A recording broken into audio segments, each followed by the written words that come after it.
I've been building my own kingdom for everyone to see. It exists to keep me safe from harm, and it's intact to glorify me. Nobody helped me build this up. It was me and me alone. I've appointed myself as the king, and I've given myself the throne. But it turns out I'm no ruler, and I have no control. So I have decided to destroy it all.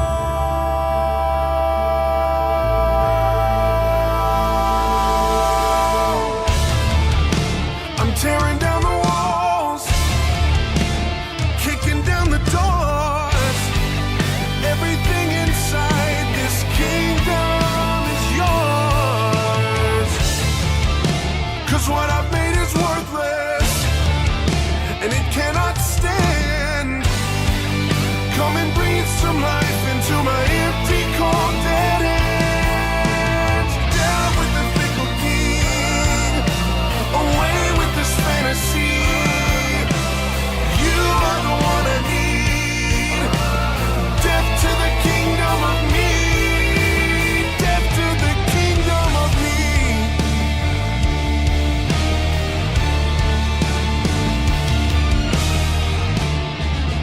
I should probably be frightened. This empire's all I know, but it always does more damage than good. I'm afraid it's gotta go. I know that I can't be trusted, 'cause I'm just a man. And if you hadn't given your life for me, a loser would be all that I am.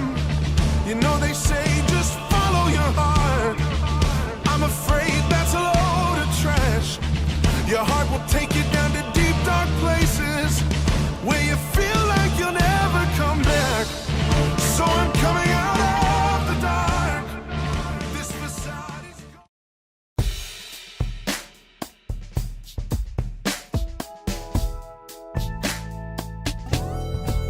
I woke up feeling like it was time.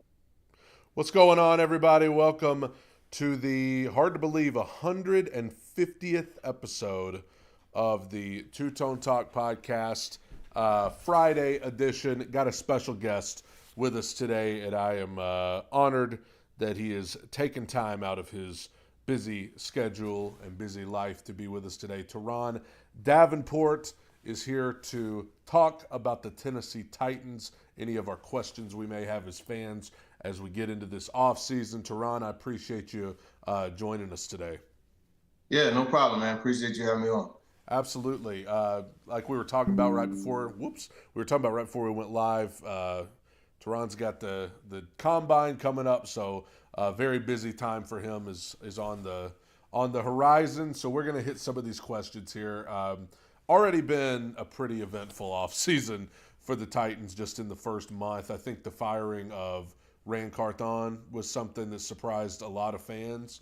But when you hear people that covered the Titans and are close to the organization, a lot of people weren't surprised. A lot of people kind of said they had heard rumors of this. From your perspective, was this something that surprised you, the firing of Ran Carthon, or did you kind of see the handwriting on the wall? No, it didn't surprise me. The handwriting was on the wall. It just, I have a very close relationship with Rand, so, you try to, not believe it, but you just have to know what it is. And, yeah, towards the end, there were a couple people I talked to, and they said that there's a chance they may, bring it back with the whole group. But when you have emotions like that, it's just, they're not predictable. Yeah. I think for me, I was of the belief if you're going to fire Rand, you may as well fire Brian Callahan and just start fresh with everybody. But they chose to keep Callahan. I remember last year when the Titans were looking for a new head coach. I remember you had made a video on X where you talked about how you liked Brian Callahan. You thought he was a good option. Yeah. And this is before I think he even had an interview. He was just an option.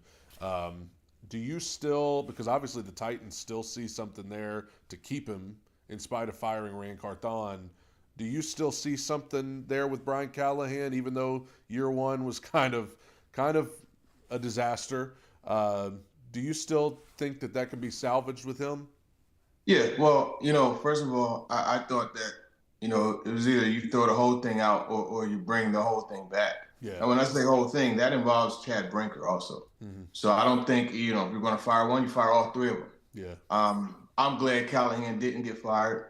I really like Brian Callahan. As you mentioned, I've always been someone who, appreciated what he was able to do. And I think he is a guy that you bring him back, he learned the lesson. In some cases, you can't really put the toothpaste back in the tube, so to speak. Whereas, opportunities to really put his foot down, like maybe, throwing Jeffrey Simmons out of practice when he threw the punch, or some of the things like that, he probably could have done, would do differently now. Excuse me, got this cough here. But yeah, there's promise. I mean, I'm not saying that he's Jimmy Johnson. I'm not saying that he's Zach Taylor, but both of these guys, they did really poorly in their first year. And you could look at a lot of coaches who didn't do well in their first year. They had the patience of ownership, the patience of upper management, and it led to a much better situation. Look at Dan Campbell. Again, not saying he's Dan Campbell, but you look at these situations, patience paid off. And I think it's just a matter of, you got to understand, when you're a head coach, there's a lot involved with that. You have to have time to get your scheme, get your core concepts implemented, to get your way of doing things, to get your style players in the building. Not all of those guys in there are quote unquote Brian Callahan guys. So there's a process that has to be, gone through, and it's still so early. So yeah, absolutely. There's promise also. Yeah, I think a lot of fans, including myself, so far this offseason with Brian Callahan staying on and Chad Brinker getting elevated, and now you hire Mike Borgonzi to come in. I think a lot of fans are wondering what exactly the new power structure is, because there was some confusion because, Borgonzi's the GM. He's going to pick the players, but Brinker has the final say. A lot of people, including me, confused. From your perspective, do you kind of have an idea of what they're going for here, or who's actually making the final say? I know we've heard a lot about collaboration as well. Yeah, well, no, very much so. I think it's pretty clear. Chad Brinker has the final say. However, it's the situation. You heard Chad say it. You heard Brian Callahan say it. It's not like somebody's going to go up and put a sticker on the board and they're going to get their hand slapped down. They're going to be open to each other's opinions and input. Mike Borgonzi is in charge of building the roster. Now, if there's something, and you don't really have it too often, like where it's like, okay, I need Shedeur Sanders. Oh, no. I need Abdul Carter. Like, you don't have those types of huge disagreements. And if there is a disagreement, then, that's when you have to collectively, even though Brinker has the final say, he's collectively, for the better of the team, going to, go with what collectively is the best in the team. I guess collectively is the new collaboration word, so to speak, the new buzzword. But no, you also got to remember, you got Reggie McKenzie, you got Dave Ziegler. These are long-term guys. I know that there's a huge affinity and level of respect that Brinker has for McKenzie. So that's more or less how it works. I think I thought with the initial reports when they fired Rand, it felt like Brinker was, like you said, going to be in charge.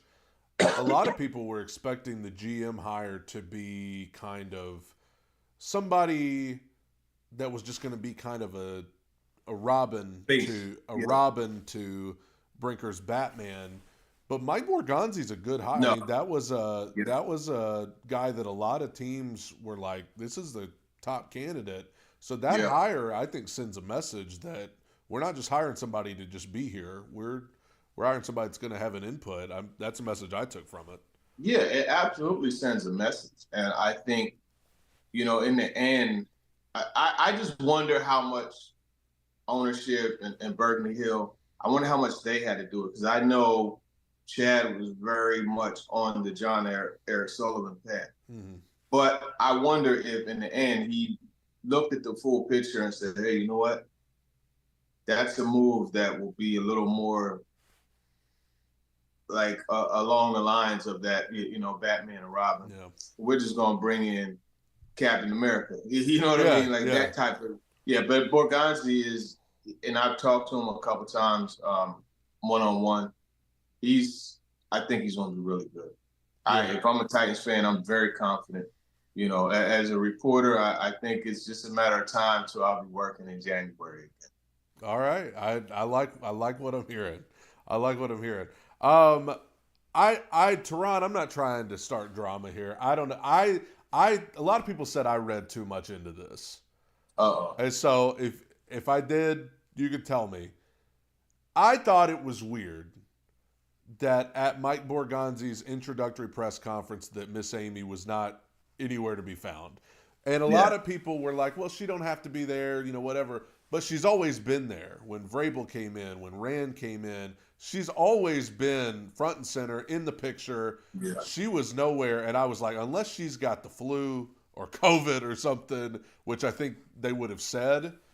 Is there anything to that? Is that her message of saying, I'm taking my hands off the wheel and I'm giving it to these guys, or what? I'm not going to put words in her mouth. I will say I'm in agreement with you that her not being there was something that definitely made me raise my eyebrow. And I think a sign of support would be to be there. But I don't know her reasons, so I'm not going to, critique her or anything like that or say any reason why. But it didn't send the best message out to them. Yeah. I guess the most positive way you could view it would be what I said, which is her saying, I'm going to my office, you guys fix this, and I'm going to trust you guys to do it. But it definitely, I don't know. There were some people telling me it wasn't, that I was reading too much in. I was like, if she had never been there before, that would be one thing, but she's always been front and center. Right. And one of my complaints, I like Miss Amy, I respect her. One of my complaints has always been that she never really talks to the media. From my perspective, she put out an interview after Vrabel's firing, and it was a set down, pre-recorded, edited together, and I think fans kind of want more from her. Yeah. Well, I'll be honest, and definitely not in her defense. It's not in her defense whatsoever. But I mean, San Francisco, Baltimore, Philly, they didn't, Jeffrey Lurie didn't speak much. Steve Bisciotti didn't speak much. Jed York and through him, his dad, John York, they didn't speak much either. So, not all of it is the Jerry Jones, Jim Irsay way of doing things. Yeah, and that's probably for the best. I don't want a Jerry Jones situation. But right. So looking to the draft, obviously that's the buzz from Titans fans. Number one pick. And the debates, I'm sure you've seen, are raging on. Travis Hunter, Abdul Carter, one of the quarterbacks, trading back. I think you could make a case that any of that could be the right way to go for the Titans. Do you have a sense? I mean, it's only February. We've got 2 months till the draft. Do you have a sense of where they might be leaning? And it's a two-part question. Number one, do you think they have a direction of where they may be leaning? Number two, your personal preference of what you think would be the right move. Yeah, so no, I don't have a sense. I don't believe they do either. They still need to meet with Cam Ward. They haven't met with, him yet. The Senior Bowl, him not being at the Senior Bowl was, it kind of, it put a little bit of a wrench in the game as far as like getting that early start. Because I know at the Shrine, man, they met with Shador. It was like 10 of them in that room with Shador. And he just handled it appropriately.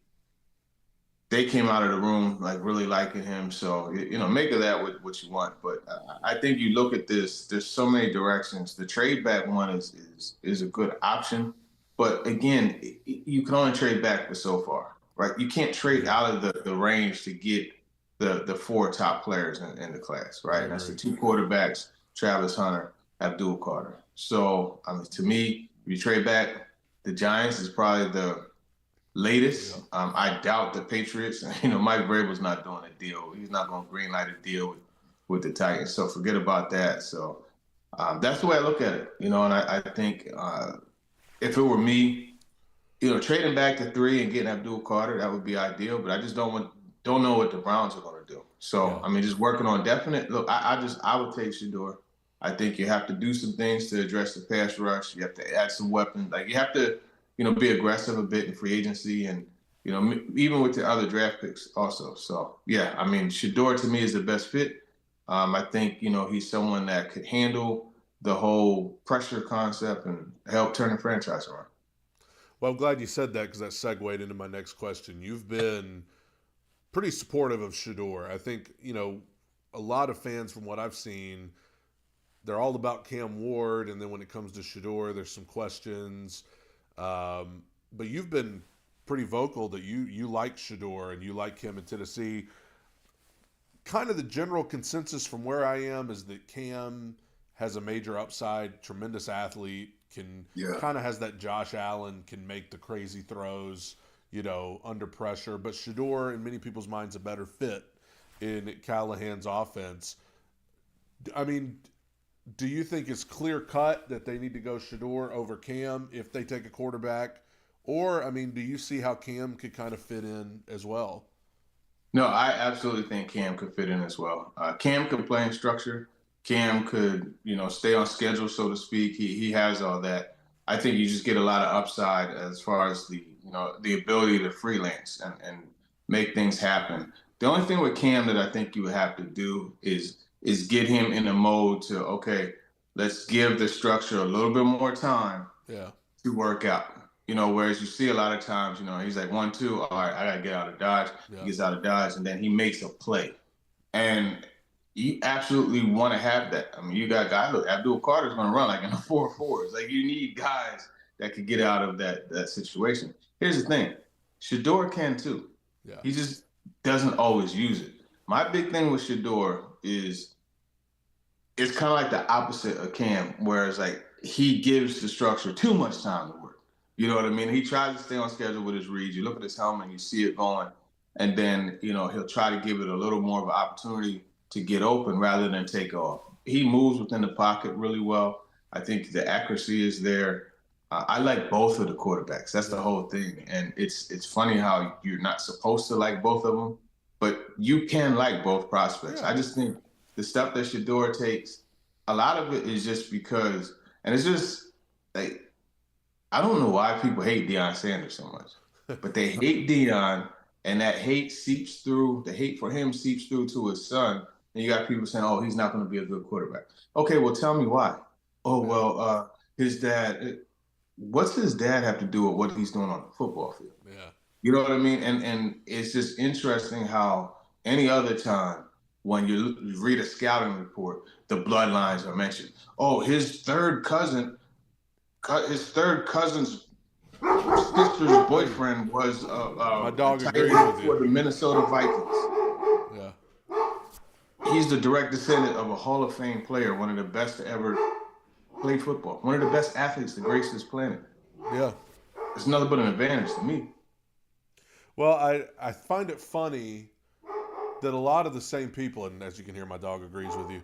A lot of the same people that say, well, we don't want to take Shador because of Coach Prime, want to take Arch Manning next year, even though, with his family lineage, I don't know. It's just one of those things where for me, and I'm interested to hear your take, when people look at Shador, they say, well, we don't need the, all of the distraction and all of the media stuff with his dad and him.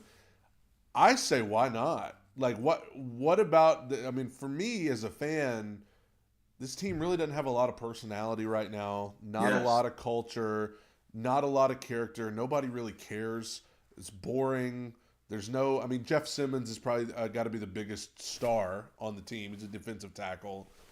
Why not? Why not bring some Yeah. swagger? Why not bring some Why culture? not? No, you're right. And my thing with Arch Manning is not as much the family aspect of it as it is the dude just played 9 games. Exactly. And you're already saying, hey, he's the face of the fan. What has he done in those 9 games just to make you outright say in those 9 games, he didn't beat out he remained the backup. Yeah. And I understand Quinn Ewers had been there for a while and he was a first, but whatever. But still, I don't know that we should be so quick to anoint him. Yeah. Right? And the same thing with Drew Aller. I mean, Mm-hmm. look, like they're saying Drew Aller is the best. What has he done? Exactly. I agree. And that's what kind of gets me when people say, well, let's take our quarterback in next year's draft. Okay, first of all, we're just assuming that Arch Manning or Drew Aller are going to be I mean, a lot of people would have thought Jalen Milroe or Carson Beck or Quinn Ewers would have been a higher prospect a year ago Yeah. than they are currently. So, and also, you're not guaranteed to be up this high again. You know, you're not guaranteed to be in a position to get them without having to give up a lot of stuff in the trade. So, I completely agree with you. If the Titans don't draft quarterback, which is very possible, they could go Abdul Carter, could go Travis Hunter. Yeah.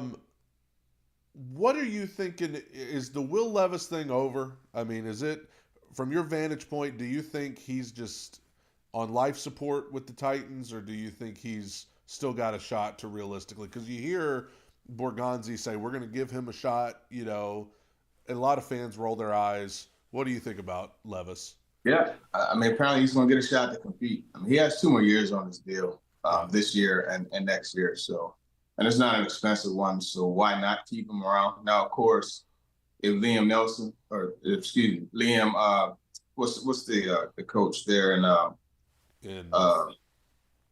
Jacksonville? Liam Cohen? Liam Cohen. I confused him with the actor. But yeah, Liam Cohen, should want to make that move, a 4th or 5th round pick you jump at it. Hey, take him. You know what I mean? And Cohen would have him as the backup. But otherwise, I think you got to keep him around. So he'll get a shot. I just want to see, do they bring in the rookie to compete with him, or they bring in the veteran? They're going to have to do something. Yeah, my main worry with Levis. You know what, Brett? I got my repair guy is here. Okay. Can we just pause this for 1 second? He's at my door. I'll talk to the people right. while you do that. Thanks. I'm gonna talk to y'all while Turron goes talk to the repairman.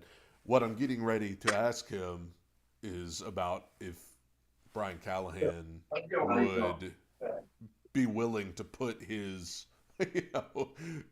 coaching career in the hands of Will Levis. And I'm also going to ask about bridge quarterbacks.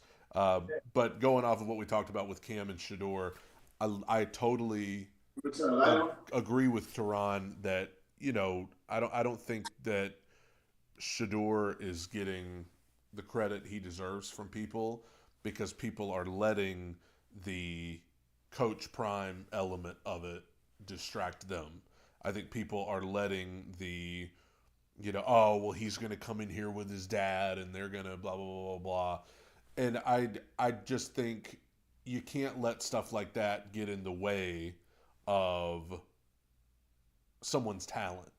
And I think there's been a lot, when the only thing people can talk about when it comes to Shador Sanders is his dad and the distraction and the trade, or not the trade, the the spot in the draft you'd be getting him, is that too high because of his dad? And I've said in the past, you don't want to just draft Shador Sanders because of his dad. That's not a good enough reason to draft somebody, but it's also not a good enough reason not to draft somebody, in my opinion. I was just saying a lot of people, Turron, that say, well, we don't need to just draft Shador because he's a Sanders. Right. Okay, sure. But you also don't need to not draft him just because he's a Sanders. I know that's going back to what we were talking about before. We had kind of moved on to Levis, but I was kind of recapping. I think a lot of people are underrating Shador just because of his last name and because of the distractions that he would cause.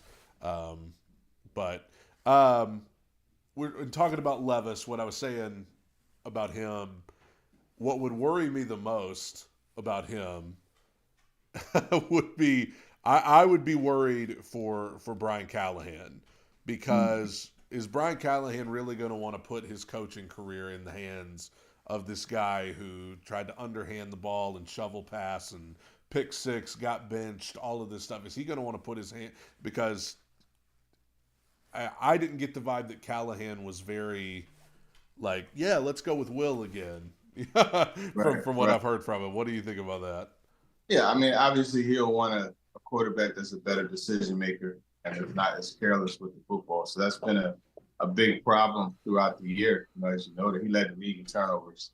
Up until he got benched to set the time, and it just you can't have it, and it's tough to win like that. So that's why I think Shador is just a really good match for him because he is a little more careful with the football and.